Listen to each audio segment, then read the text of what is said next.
ar mais um Ver TV, um programa para quem gosta de televisão. Realização da TV Brasil e da TV Câmara, com apoio da Comissão de Direitos Humanos da Câmara dos Deputados.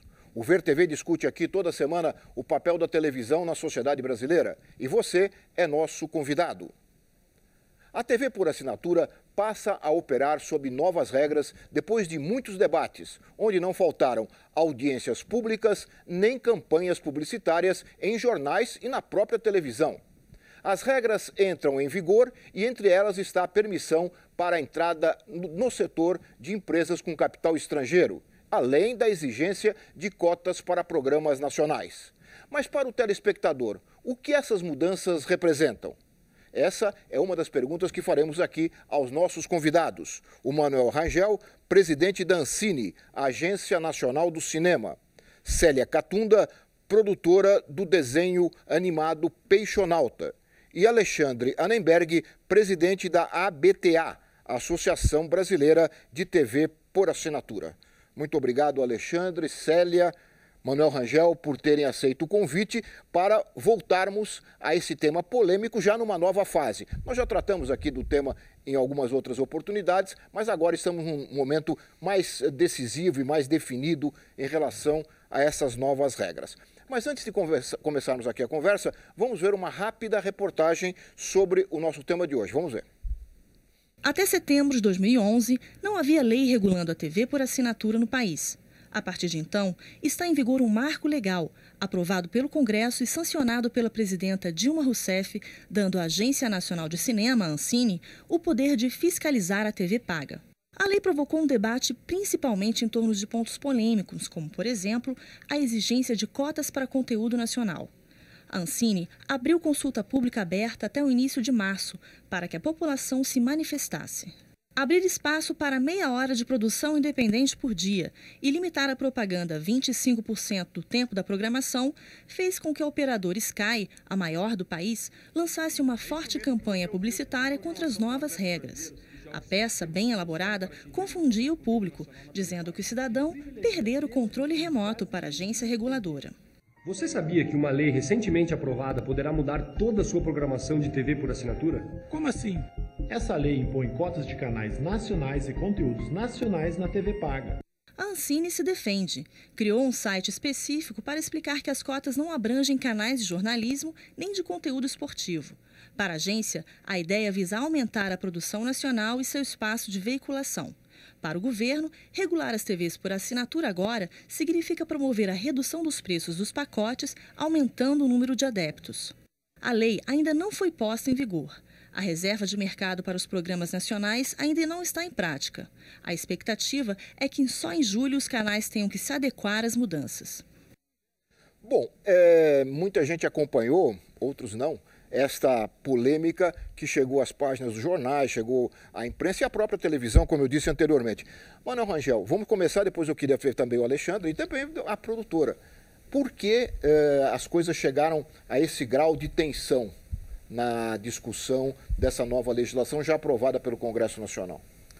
Veja, o processo de tramitação da Lei 12.485, do novo marco regulatório de televisão por assinatura no Congresso, levou 4 anos e meio, até o momento em que o projeto foi aprovado e sancionado pela Presidenta da República. Ao longo desse tempo, é natural que num assunto tão complexo surgissem diversas posições de diversos atores, de diversos grupos econômicos, a partir dos seus interesses econômicos e de sua posição empresarial. Interesses que, diga-se de passagem, são legítimos. Os parlamentares, deputados e senadores, construíram no Congresso uma lei que procurou equilibrar o conjunto das posições dos agentes econômicos e, ao mesmo tempo, preservar o interesse público e o interesse nacional.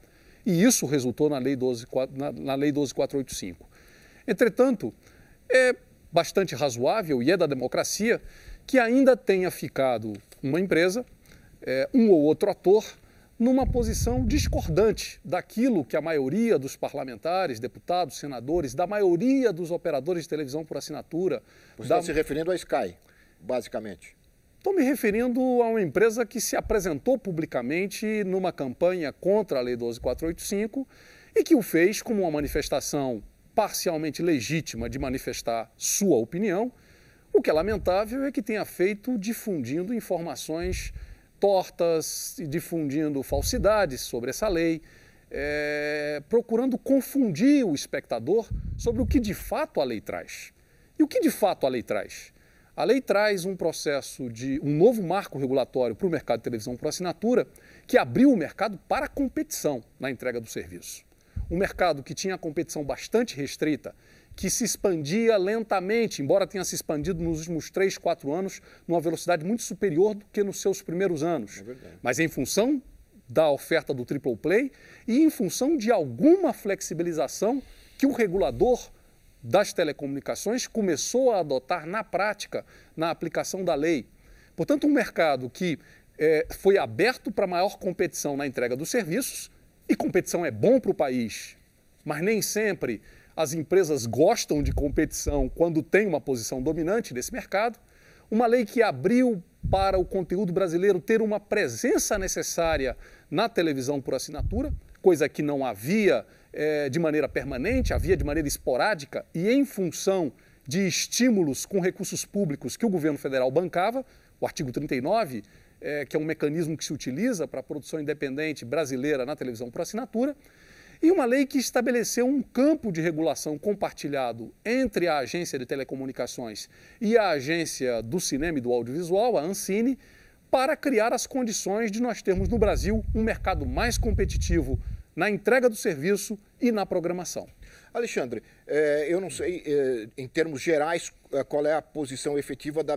Não sei se ela acompanha as manifestações da Sky ou não. Gostaria de ouvi-lo também a respeito de por que nós chegamos a esse ponto de tanta tensão nessa negociação, nesse debate em torno da nova lei. O problema maior é que as cotas, elas afetam principalmente o telespectador. É o telespectador que é sujeito a cotas que vão lhe trazer conteúdos que não necessariamente são aqueles conteúdos que ele desejaria ver. Então, a nossa consideração é que existiriam e existem fórmulas talvez muito mais eficazes de incentivar a produção nacional, que ela é absolutamente indispensável, estamos todos absolutamente de acordo com isso, mas haveria fórmulas talvez muito mais eficazes de se garantir uma presença maior do conteúdo nacional do que necessariamente a imposição de cotas. A imposição de cotas acaba sendo uma certa violência que se faz com o telespectador. É ele que está sujeito a receber conteúdos pelos quais talvez ele nem tenha um interesse específico.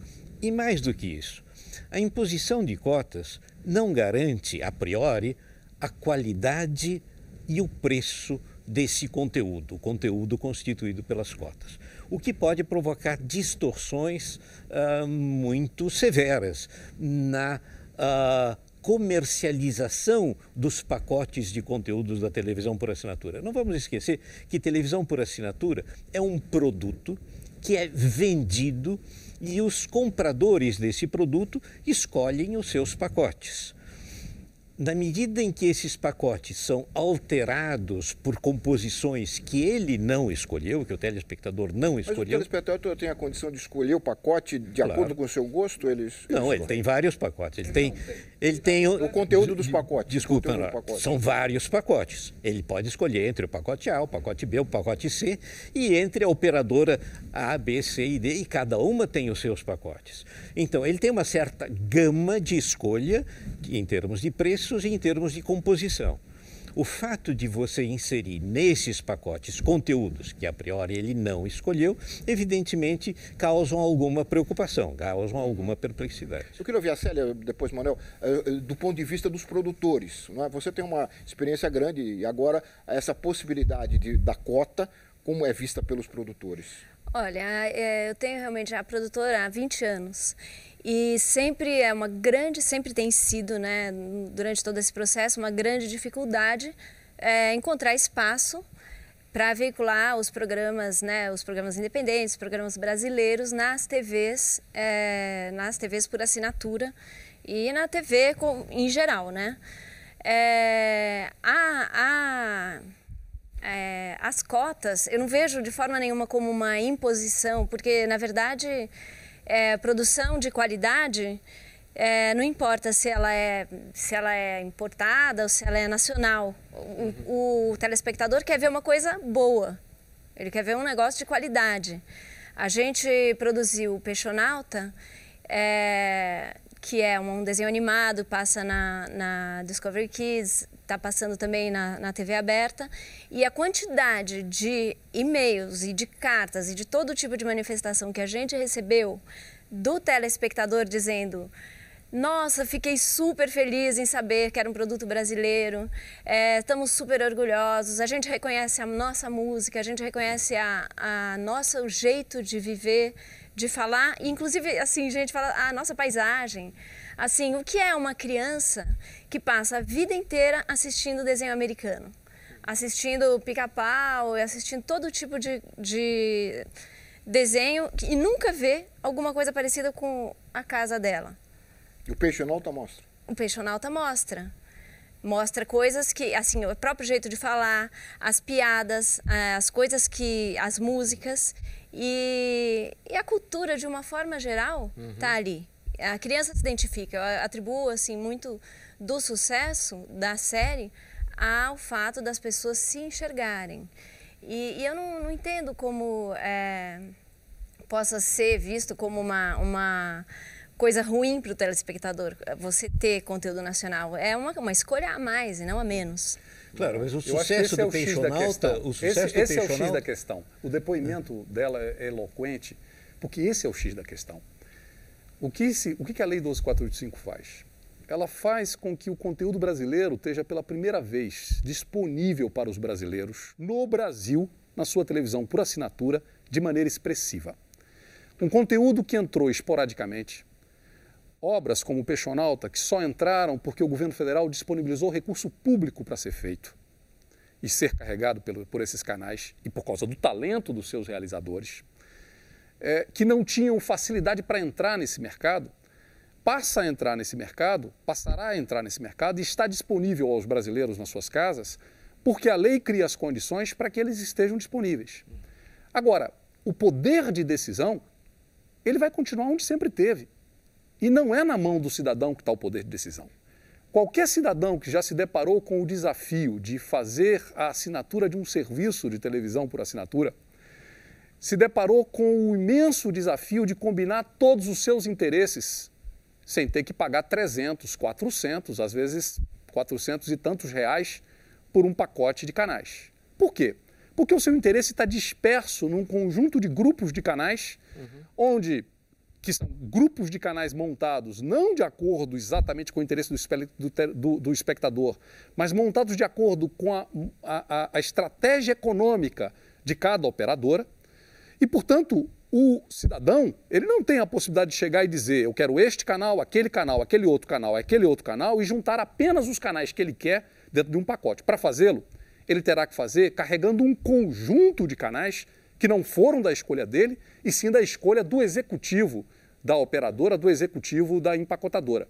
Eu quero tocar nesse ponto porque, da mesma forma que as obras que estão contidas dentro de cada canal também não são, como supõe-se quando ouço alguém falar na liberdade de escolha do cidadão, não são também de escolha do cidadão. Quem fez essa escolha foi o executivo de uma programadora que decidiu de que produtoras ia comprar o conteúdo, de que países ia comprar o conteúdo e que decidiu, na maior parte das vezes, por aqui no Brasil, carregar pouco conteúdo brasileiro, e não porque o espectador não tem interesse em conteúdo brasileiro, mas porque na sua estratégia, a sua estratégia é escoar a produção que foi produzida lá fora. O Neberg ia falar. O sucesso do Peixonauta, para mim, é eloquente e demonstra com clareza que a qualidade do produto é fundamental. E o Peixonauta trouxe isso.